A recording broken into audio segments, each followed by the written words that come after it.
Lucy. How are you feeling today? Not very good. No? What's going on? Nothing is like going right, and my parents, well, my relationship with them, is like non-existent, and when they do talk to me, it's like yelling at me, and Bobby and I broke up, and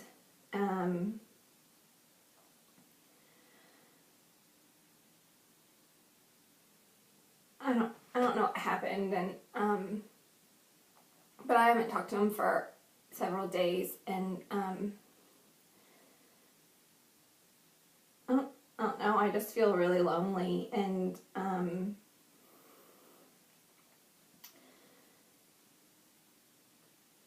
like, I don't want to go to school, and I don't want to get up in the mornings, I don't want to see anyone, I don't want to talk to anyone, I just want to crawl in a hole. Sounds like you've got a lot going on, Lucy. You definitely have a lot on your plate. I know that you and Bobby were really close and that you really enjoyed being a part of that relationship. It's okay. It's okay, Lucy. So, not to jump to conclusions, but I know we've talked before about, how your dad kind of suffered with depression before, and that he, kind of had that suicide attempt. So, are we having any of those kind of thoughts? How are you feeling about yourself? Are you asking me if I want to kill myself?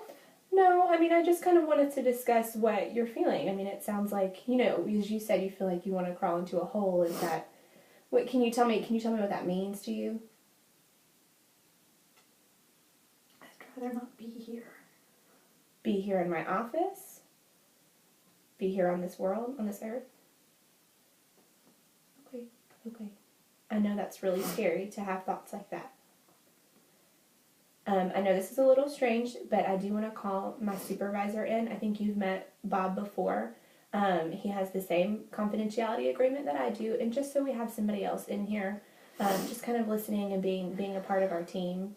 I know that's kind of uncomfortable. I know you haven't gotten to talk to him before, but do you think that'd be okay? I don't care. Okay. We'll have him come in, and he's not going to say a whole lot. He's just going to be here. Just there's somebody else to listen, okay? Hey, Linda, could you send Bob in, please? Thank you.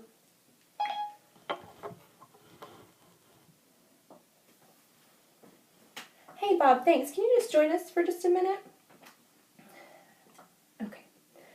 All right, so can you tell me a little bit about, have you thought about, a plan? How serious do you feel like these thoughts have been? Is it just something you've thought about in passing, or, something that you have really thought out?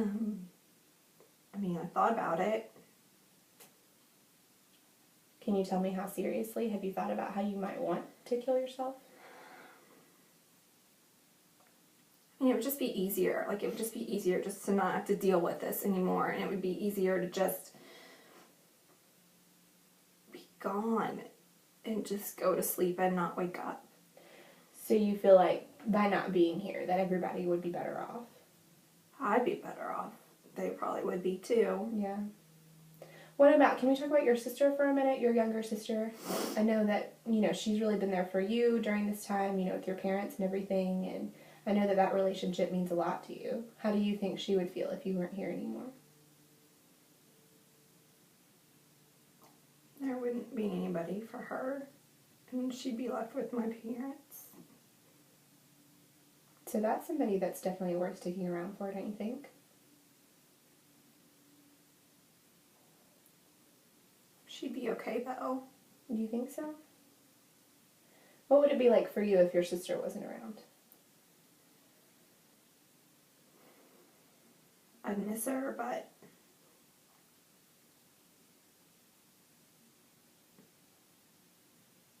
I don't know.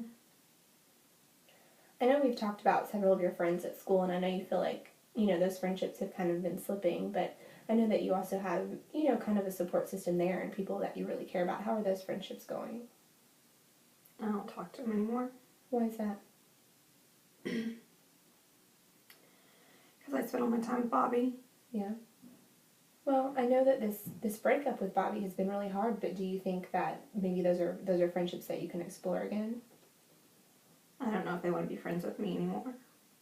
Do you think it's something you might be willing to try? Maybe just reach out to him and explain what's going on? I don't know. Maybe. Yeah. Well, I do want us to, have somebody at home or a support at home that maybe we can bring into this conversation.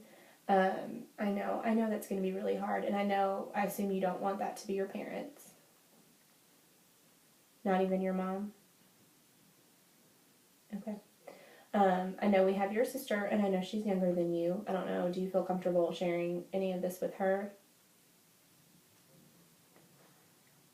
I've always been like her protector. Like, I don't want her to worry about me. I think sometimes, though, it's okay for those situations to be reversed. I think sometimes someone that we may have seen ourselves protecting all along can sometimes switch that role and help be our protector.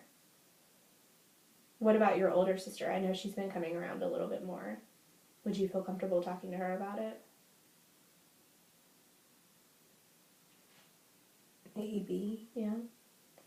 What would you think about maybe going home and sitting and talking with both of your sisters? Maybe all of you could get together and, you can share as much as you want, but I'd like for you to really tell them, kind of how you're feeling and, that you've been feeling like maybe you'd be better off without being here and that, you're just really reaching out for a support system right now.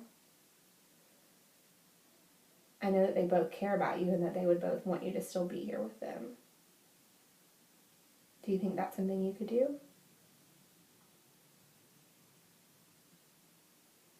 I don't know when my older sister's going to come around. You don't know when she's going to come around? Do you think we could call her and see if she would want to come? I guess. Maybe you guys could go to dinner and just kind of see how that goes. And if you don't feel comfortable talking to your older sister, then maybe just you and your younger sister can get together. I don't want my younger sister to know. Okay.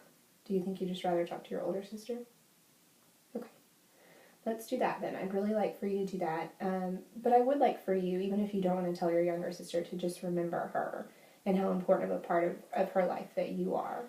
And I think the reality is, I know it's hard, and sometimes you can kind of get in that dark place where you feel like everybody would be better off, but I know how much she looks up to you, and I know that, having each other when your parents start fighting, going in your room and kind of making jokes, I know that that's really important for her. And so I know, even if it seems like nobody else wants you here, that relationship is always going to be very important, and she's always going to want you around.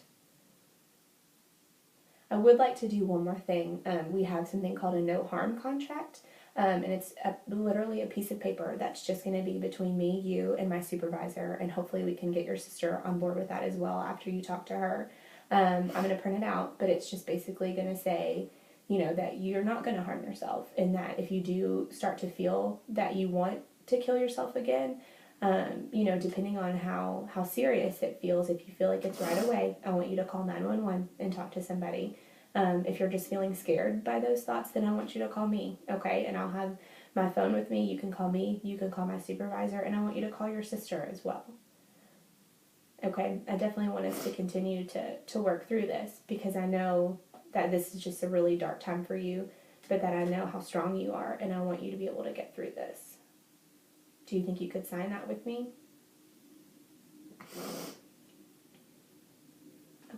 Okay, well, let's print that out and do that. And I'd like to call you tomorrow, too, as well, if I can, and just check in with you and see how you're feeling. Would that be okay? Okay, let's go ahead and print that out then.